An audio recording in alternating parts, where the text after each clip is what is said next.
Hola a todos. Vamos a iniciar la clase de estafilococos. Como puedes ver, vamos a empezar hablando del antibiograma de los estafilococos. Yo aquí te sugiero que antes de ver esta clase, por favor, puedas leer el capítulo del Mandel de estafilococos. Aquí en esta clase no vamos a ver la biología general de los estafilococos, ni su estructura ultramicroscópica, ni sus patrones de susceptibilidad. Tampoco vamos a ver qué enfermedades causa. Va a ser muy superficial todo eso aquí. Aquí lo que vamos a ver es cómo se lee un antibiograma de estafilococos. Entonces es muy conveniente que tú vayas al Mandel, lo leas, tienes tiempo. Eh, He estado yo confundido con el calendario. Te comento que esta clase es para el miércoles. Miércoles, jueves y viernes vamos a ver estafilococos. Entonces, tienes tiempo de leer el Mandel, el capítulo del Mandel de estafilococos, que te va a ser muy útil para esta clase. Y la tarea se recibe hasta el sábado. Las tareas de estafilococos hasta el sábado. Muy bien. Entonces, sigamos. El microbio, los estafilococos, ¿qué son o qué? Aquí, como puedes ver, es una microfotografía de un extendido, un frotis, o un frote, dicen algunos, de una colonia de estafilococos. Como puedes ver, son a la vista colonias de estafilococos que los caracterizamos, perdón, porque la mayoría son racimos de estafilococos. Pero también hay cocos aislados, diplococos, hay sarcinas, y son gran positivos por ese color azul o azul morado, ¿verdad? Son característicos. Entonces, obvio que esto es de un cultivo y no de una muestra clínica. ¿Por qué lo digo? Porque no se ven células, no se ven detritos y la colonia es pura. Entonces, esto es una microfotografía de un extendido de un cultivo ya aislado de estafilococos. Entonces, para la nomenclatura, necesitamos ver lo siguiente. Estos amigos que están aquí van a ir dando la pauta de qué es lo que estamos viendo. Entonces, si tengo un solo coco, por definición, por convención, lo voy a llamar coco aislado. Entonces yo veo cocos solitarios, le digo coco aislado, ¿verdad? Si hubiera dos juntos, ¿verdad? Le voy a llamar diplococo. Si veo cuatro,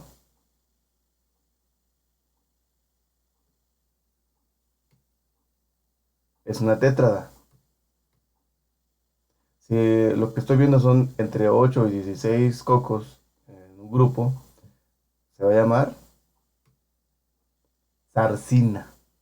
Una zarcina es un grupo de 8 a 16 cocos.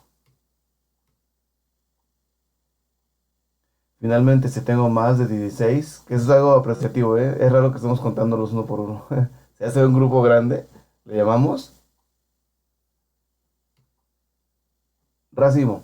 Entonces, lo que viste en la microfotografía anterior eran racimos, la mayoría eran racimos de cocos gran positivos. ¿Por qué sabemos que son gran positivos? Porque eran de color azul, porque eran de color púrpura. Más adelante vamos a ver por qué esto. Muy bien. ¿Cómo es el crecimiento de las bacterias en un medio útil, en un medio favorable, como son los medios de cultivo? En general, esto ocurre en los tejidos, pero también ocurre, por supuesto, en los medios de cultivo artificiales. Entonces, yo tengo aquí una tabla o una gráfica de densidad bacteriana, si lo ves, acá, en el eje de las Y, y en el eje de las X tengo el tiempo. Entonces, en función del tiempo va a haber un crecimiento de la población microbiana. Aquí tengo entonces una primera fase que se llama de establecimiento. Tiende a crecer la población, pero en un tiempo más o menos importante. Puede llevar una, dos o cuatro generaciones bacterianas para que se logre establecer en un medio nuevo, en un nuevo lugar. Entonces es un crecimiento relativamente lento para pasar a una segunda fase de crecimiento exponencial, o también se le llama crecimiento logarítmico, donde rápidamente, o sea, en poco tiempo, aparece una gran cantidad de de unidades bacterianas, de células bacterianas. Ujú. Para después pasar a la fase de meseta o estacionaria. Aquí más o menos se equilibra el número de nuevos elementos, nuevas células, con aquellas que han muerto. Entonces se establece una más o menos equivalencia entre los nuevos individuos y los que mueren. Y ya no se ve aquí en la gráfica, pues seguiría una fase de declinación o muerte. Entonces tenemos fase de establecimiento, fase de crecimiento logarítmico, fase estacionaria o meseta y declinación o muerte. Ajá. Aquí el punto de esto es que para poder hacer un eh, cultivo y aplicar el antibiograma se requiere que la cepa esté en esa etapa, en la etapa de crecimiento logarítmico o crecimiento exponencial. ¿Hecho? Porque si yo hago un cultivo en la fase de establecimiento, o peor aún, en la fase de meseta, o aún peor todavía, en la fase de declinación o muerte, no va a servir ese antibiograma para hacer interpretaciones. Entonces ya hay un método, ya hay un estándar para definir cómo se hace un cultivo para un antibiograma. Esto que ves aquí es una mm, representación de uno de esos cocos, que bueno, acá lo que tú puedes ver en su superficie, representando estos triángulos, dos enzimas que están ahí porque si este es un estafilococo, siempre va a tener estas dos enzimas, ¿verdad? Para ser estafilococo tiene que tener catalasa y si es aureus, coagulasa, ¿verdad? Entonces, esto es importante porque hay enzimas como estas que para esta cepa, para este género y especie en particular, van a ser siempre presentes. Y si una enzima está siempre presente, se le llama constitutiva. Si una enzima está presente bajo ciertas circunstancias, se le llama inducible. Entonces, la catalasa para los estafilococos en general es una enzima constitutiva. Para ser estafilococo siempre debe tener catalasa. Y la coagulasa es constitutiva, pero solo de los estafilococos aureus y otros estafilococos coagulasa positiva. Digamos, imagínate que vamos a partir esta célula. Ah, ahí está. ¿Qué vemos en su interior? Vemos que tiene varias capas en esa envoltura. Se le llama envoltura a esas capas que generan, que forman parte del exterior del estafilococo. Tendríamos aquí en color amarillo la cápsula, en color morado la pared y en color naranja la membrana. Como es un gran positivo, su membrana tiene ciertas características, como por ejemplo tener solo una capa, eh, o bicapa, perdón, solo una bicapa de fosfolípidos. Entonces la pared es gruesa y la cápsula puede o no puede estar. Esto es mejor que tú vayas a un libro de microbiología para saber las características a todo detalle, pero esto es algo que no lo vamos a ver aquí, sino es para que tú lo recuerdes básicamente. Vamos a acercarnos. Primero, si este es un estafilococo, aparte de sus enzimas constitutivas, va a tener otras enzimas inducibles. Y aquí tenemos una enzima que se llama factor de agregación. Es una proteína que se manifiesta, que se expresa en la superficie de la célula y que va a servir para anclar otras células bacterianas. Eso explica por qué los estafilococos tienen esa tendencia a reunirse con otros estafilococos, a generar grupos. Entonces esto se llama factor de agregación. Pero ojo, solamente aparece esta proteína en las cepas jóvenes. O sea, los estafilococos jóvenes, por así decirlo, van a reunirse con otros estafilococos. Y los que son viejos, por así decirlo, las cepas envejecidas, ya no tienen factor de agregación, por lo tanto, ya no se juntan con otros estafilococos. Es como nosotros, de jóvenes, todos juntos en fiesta, en bola. Ya cuando somos grandes, como que ya no queremos estar tanto en fiesta. Bueno, entonces, perdón por decir eso. Es para que te acuerdes. Ahí me fui para atrás, perdón.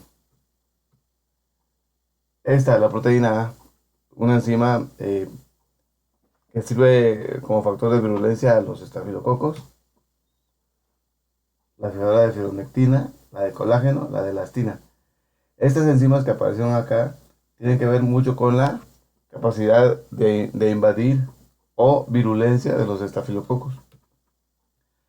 Te decía que cuando son viejos pierden todas las que son inducibles, o no, la mayoría, y las constitutivos ahí se quedan siempre, siempre. Y van a aparecer otro grupo de enzimas como estas, que son producidas en el interior de la célula y salen. A esto le llamamos exotoxinas, ¿verdad? Y estas exotoxinas son por ejemplo la enterotoxina, la alfatoxina, la toxina del choque tóxico, tipo 1, las cuales van a hasta formarse dentro del estafilococo y van a salir al medio para generar efectos biológicos. En el caso de estas, para generar enfermedades como la intoxicación alimentaria, en el caso de la enterotoxina, ¿verdad? O la piel escaldada, o el choque tóxico. Ujú. Pero ojo, estas enzimas ocurren cuando las cepas de estafilococo son envejecidas. ¿Sí queda claro? Entonces, cuando yo tenga, por ejemplo, un síndrome de choque tóxico por estafilococos, tengo que buscar una colonia envejecida. Y ojo, como en el caso de la enterotoxina, la colonia envejecida no estaba dentro del paciente, sino que estaba en los alimentos. El paciente los ingirió, se los comió y se comió la toxina. Probablemente ese estafilococo que produjo la enterotoxina ya estaba muerto, ¿verdad? Quizás generó su toxina en un alimento envejecido que pudo no estar, por ejemplo, refrigerado. Este generó la toxina, el alimento se impregnó de esa toxina y duró tanto tiempo en el refrigerador o duró tanto tiempo en el medio ambiente que se murió la cepa de estafilococos, por ejemplo, pero la toxina se quedó biológicamente útil en los alimentos.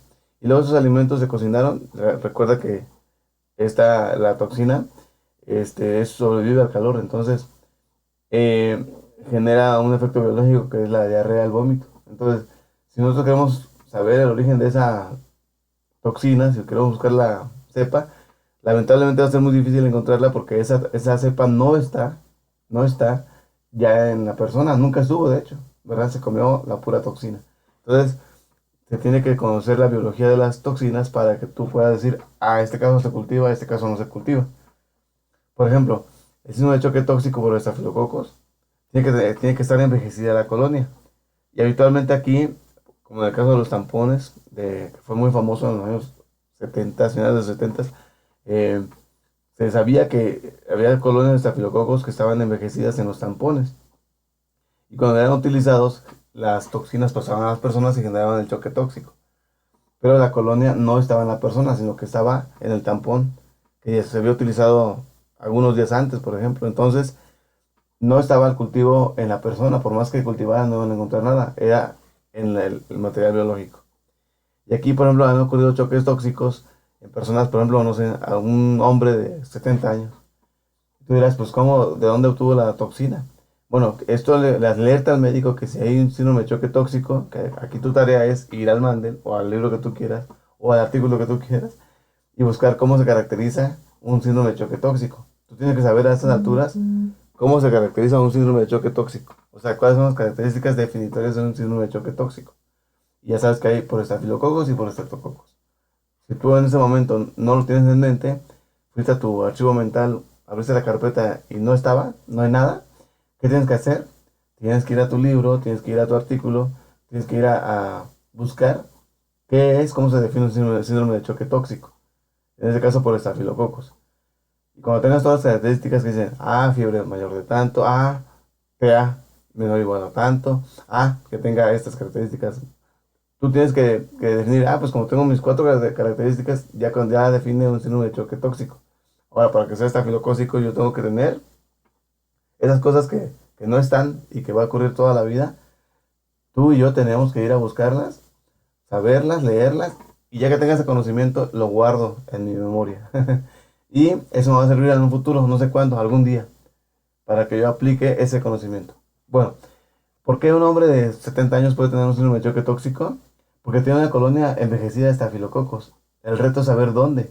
Y se han encontrado, por ejemplo, abscesos retroperitoneales o abscesos vertebrales, donde el agente es un estafilococo. Entonces, se anda buscando choque tóxico en un hombre adulto, por ejemplo, es un ejemplo que nos ha pasado.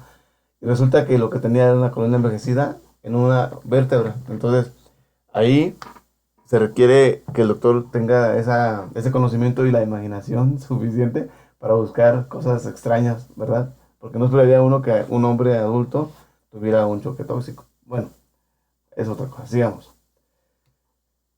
Entonces, ¿qué es lo que hay que hacer? Bueno, hay que hacer una prueba. Cuando tengo un estafilococo en el laboratorio, tengo que generar o tengo que establecer si tiene o no catalasa.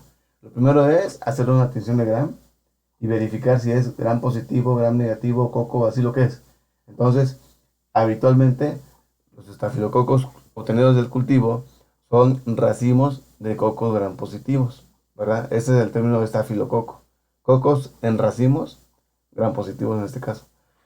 Entonces yo tengo un estafilococo fenotípico, o sea, son cocos Gram positivos en racimos. Yo voy a buscarle catalasa. Ojo, en racimos casi siempre viene en un medio de cultivo ya y aislado. Pero si es de muestra clínica, habitualmente los estafilococos son sarcinas o son tétradas, son grupitos de 4 o de 16. Bueno, sigamos. El primer paso en la identificación del laboratorio es hacer una prueba de catalasa. ¿Para qué le sirve la catalasa a los estafilococos? Bueno, son un factor de virulencia. Lo que hacen es desdoblar el peróxido de hidrógeno. A nivel molecular, a nivel celular, le sirve para evitar o para sobrevivir a ciertos ataques de ciertas células, de ciertos leucocitos.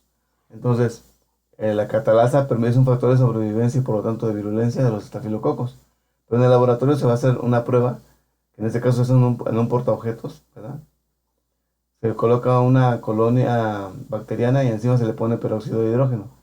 Si se generan burbujas, quiere decir que se está desdoblando el peróxido de hidrógeno y por lo tanto la prueba es positiva.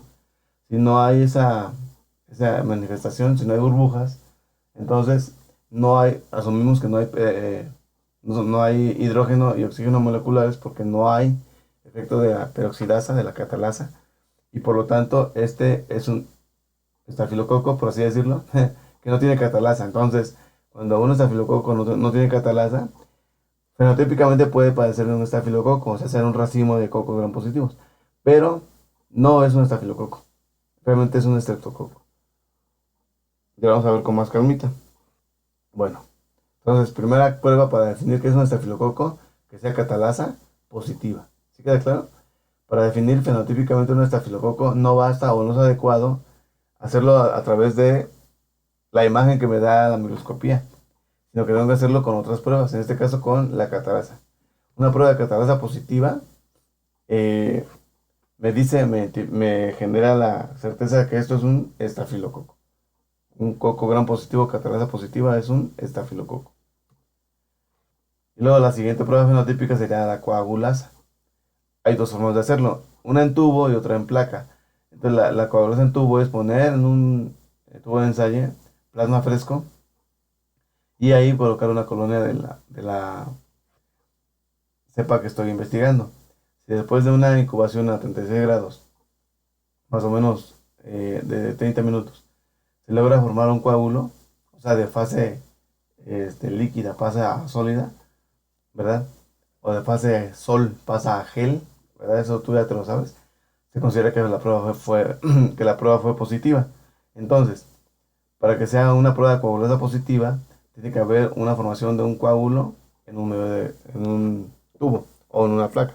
Entonces, esto es característico de los estafilococos aureus, ¿verdad? Los estafilococos aureus son, además de catalasa positiva, coagulasa positiva, ¿verdad? La otra forma de hacerlo es en placa. Perdón por la foto, pero es la que encontré. Cuando pones un poquito de plasma fresco sobre cierta colonia y no se forman los grumos, es negativa, y cuando se forman los grumos es positiva. Para lograr esto, se requiere que esa coagulasa sea muy eficiente. Y esto es característico de los aureus, porque hay otros estafilococos coagulasa positiva que no son aureus, y ahorita vamos a ver. Entonces, los estafilococos fenotípicamente son cocos gram positivos, catalasa positiva. Esto define un estafilococo, ¿verdad? Entonces tú dices, pero es que son los cocos que se ven en racimos. Sí, eso está muy bien, aunque no siempre. Pero siempre van a ser cocos gram positivos, catalasa positiva. Ahora, si eso yo lo tengo, ya definí que es un estafilococo. Ahora, le hago una coagulasa. Si son positivos, Si la coagulasa es positiva, este es un estafilococo aureus por definición, aunque aquí hay que poner un asterisco diciendo que hay otros grupitos de estafilococos aureus, coagulasa positiva, que no son aureus. Perdón, me dije un error. Que hay otros estafilococos que son coagulasa positiva y que no son aureus, sino que son otros estafilococos coagulasa positiva. Aunque en general, fenotípicamente, cuando un estafilococo es coagulasa positiva, se acepta o se asume que es aureus, aunque sabemos que hay un grupito de otros estafilococos no aureus que también son coagulasa positiva. Bien, si la coagulasa es negativa, a este grupo de estafilococos se va a llamar así su nombre, se va a llamar así su grupo, estafilococos coagulasa negativa. Y así aparecen en los artículos como cons, coagulasa negativa, estafilococos. Entonces, el grupo cons, el grupo de estafilococos coagulasa negativa, son todos aquellos que no son aureus en general, así para términos prácticos. Y si no son aureus, ¿qué son? Bueno, son un grupo de estafilococos que tienen menor mortalidad que los aureus, que tienen menor capacidad invasora que los aureus, pero que son importantes en el contexto de una infección asociada a catéter, por ejemplo. Sigamos. Aquí están los otros estafilococos coagulasa positiva, que no son aureus, del tercero en adelante. Tenemos al Staphylococcus aureus anaerobius, ¿verdad? Que es algo que no es tan frecuente que lo veamos en ningún reporte, que da coagulasa positiva en tubo, pero no en portaobjetos, ¿verdad? A diferencia del aureus aureus, que da en las dos positivas, tanto en tubo como en portaobjetos. Ahora, muy importante, el Lugdunensis, que está muy implicado en muchas endocarditis y que es tan destructivo como el aureus. Es muy peligroso, tanto como el aureus en una endocarditis. Esta da coagulación negativa en tubo, pero positiva en portaobjetos. Y están los Yelferi, que son coagulación positiva, pero bajo ciertas circunstancias. Entonces, estos dan positivo por solo en portaobjetos. El Jicus, ¿verdad? Que da variable, o sea, a veces da positivo en tubo, pero habitualmente es negativo, coagulación negativa. Y intermedios y Delfini, que son también positivos en tubo. Entonces, como tú puedes ver, hay otros coagulasa positiva, que si, por ejemplo, apareciera un Staphylococcus delfini en el laboratorio, estoy seguro que nos lo daría como aureus porque fenotípicamente sería igual. ¿Lo ves? La ventaja es que, por un lado, si fuera un delfinis, es susceptible tanto como un aureus, entonces trataría igual, para nosotros no, sería diferente. Y que es algo muy extraño que aparezca un Staphylococcus delfini en el laboratorio. Entonces, si alguien está en contacto con los delfines, probablemente le tenga en su biota Staphylococcus delfinis. Pero eso es algo infrecuente. Muy bien. Con todo lo que te he platicado, quiero hacerte una pregunta aquí, que le hago casi siempre a todos en el curso. ¿Cuál de estos dos es un chimpancé? Son bebés los dos, pero ¿cuál es un chimpancé? ¿Este o este? Piénsalo un momento. Bien, tú dirías, pues los dos. Sin embargo, no es así. El único chimpancé aquí es este, el de la derecha. Y lo sé porque tiene su cara de color claro, eso es importante. Las orejas están desplegadas. Tiene labios pálidos. Tiene el cabello que forma una sola unidad, digamos. 80% del tiempo camina en cuatro manos, se llaman cuadrúmanos. Son agresivos, son territoriales y son patriarcales. Todo eso define un chimpancé, ¿eh? Ahora, este de acá no es un chimpancé porque tiene la cara negra, labio rosa, raya en medio, orejas plegadas, están pegadas al cráneo. 60-70% del tiempo caminan en dos manos, son bípedos más tiempo que cuadrúmanos, son matriarcales y generalmente cuando hay problemas territoriales lo resuelven con favores sexuales. Entonces algunos dicen que son como tipo hippies. No, no lo sé. Bueno, este no es un chimpancé. Este es un bonobo. Este es un chimpancé, el de la derecha y el de la izquierda es un bonobo. ¿Por qué puedo diferenciarlos a la vista? Porque tienen características fenotípicas que los hacen diferentes. ¿Sí queda claro? Entonces yo puedo de un vistazo darme cuenta cuándo es un chimpancé y cuándo se trata de un bonobo. Pero tengo que conocerlos. Entonces, ¿por qué te digo todo esto? Porque la identificación bacteriana en la actualidad es fenotípica. ¿Por qué distingo a un chimpancé de un bonobo? Por su fenotipo. Entonces, las bacterias en la actualidad, aunque parezca que no debería ser así, se caracterizan, se investigan fenotípicamente. Y por lo tanto, si yo hago un paso equivocado en el laboratorio, por ejemplo, puedo identificar mal una bacteria. Y ahí es donde se requiere todo el talento del médico que diga, ¿por qué me reporta un estreptococo, por ejemplo, en este cultivo de un catéter? ¿Verdad? ¿Qué no sería mejor, qué no sería más probable un estafilococo? ¿Acaso no será un estafilococo mal identificado? Ahí se requiere el talento del médico que recibe el cultivo, que ve al paciente. Porque en el laboratorio hay un estándar, pues muy bueno, es rarísimo que se equivoquen, ¿verdad? Pero hay una cierta capacidad en todo método, que hay un margen de error. Entonces, aquí lo importante es que cuando lleguen esas situaciones al reporte de laboratorio y por tanto al médico, el médico tiene que tener la capacidad de decir, es que esto no cuadra, esto no es lo característico de esta enfermedad. Bien, sigamos. Entonces, los estafilococos aureus tienen un fenotipo. Por ejemplo, en esta caja se observa cómo tiene un color dorado, ¿verdad? Un color amarillo. Bueno, en este caso no es dorado, es amarillo. Pero el medio de fondo es un medio de Müller y Hinton. Y en ese medio genera beta caroteno, lo cual le da un color amarillo.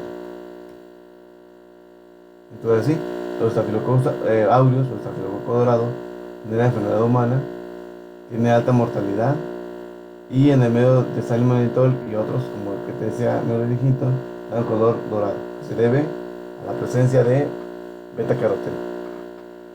Y de manera constitutiva los estafilococos dorados generan coágulas.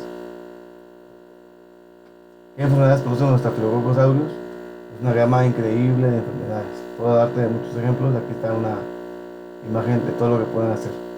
Pero más o menos te imaginas que pueden dar, por ejemplo, bacteriemias que son de alta mortalidad, síndrome de piel escarlata, ¿verdad? Celulitis urticaria, neumonía nosocomial, mastitis, intoxicación alimentaria, pie diabético, aunque no solo ellos, sino en conjunto con otros, choque tóxico por estafilococos, artritis séptica y una cantidad increíble de enfermedades. Esto es más claro cuando tú ya leíste el capítulo del mante, ¿verdad? En cambio, los coagulación negativa tienen otro aspecto de enfermedades. ¿Sí lo ves? El aureus tiene un grupo de enfermedades los coagulación negativa, como el epidermidis, como el hemolíticus, como el simulans, etcétera, todos esos van a generar otro aspecto de enfermedades. Por ejemplo, endocarditis protésica, infección asociada a catéter, muy importante. Infección de sitio quirúrgico, peritonitis asociada a catéter. IBU, los uropatógenos, particularmente saprofíticos, ¿verdad? Dan IBU, la infección de prótesis, etcétera. Muy bien. De hecho, hay estafilococos coagulación negativa famosos por sus peculiaridades. Te decía que el uropatógeno, el que da IBU, es de saprofíticos. El que da endocarditis, aparte de, por supuesto, del epidermidis y el hemolíticos, y que es muy peligroso, es el lugdunensis. Es muy peligroso. Si te aparece un estafilococo lugdunensis en una endocarditis, trátalo como aureus, es muy peligroso. Bueno, sigamos pues. Los estafilococos dorados o estafilococos aureus tienen una susceptibilidad menor al 5%. De hecho, ya en la revisión del MANDE, que tú ya leíste, vas a ver que dice 3%. Susceptibles a penicilina. O sea, realmente ya no hay prácticamente en el mundo estafilococos aureus susceptibles a penicilina, solo 3%. Cuando te aparezca un estafilococcus aureus susceptible a penicilina, tienes nada más 3% de posibilidades de que eso sea cierto, ¿verdad? Sería una suerte. Entonces, en general, la recomendación es que si tú tienes un estafilococcus aureus, no le des penicilina natural, o sea, no le des penicilina G ni aminopenicilina. Bueno, más o menos 30% a 40% son resistentes a meticilina o mersas, ¿verdad? Staphylococcus aureus meticilino resistente es MRSA en inglés o SARM en español. Los mersas o SARMs son cepas que no van a ser susceptibles a meticilina y por lo tanto no les sirve la dicloxa, no les sirven los betalactámicos. Entonces, mientras que los penicilinos resistentes no les sirven los penicilinas ni la penicilina natural, a los meticilinos resistentes no les sirve ningún betalactámico diferente de la ceftarolina o piroma, de la este,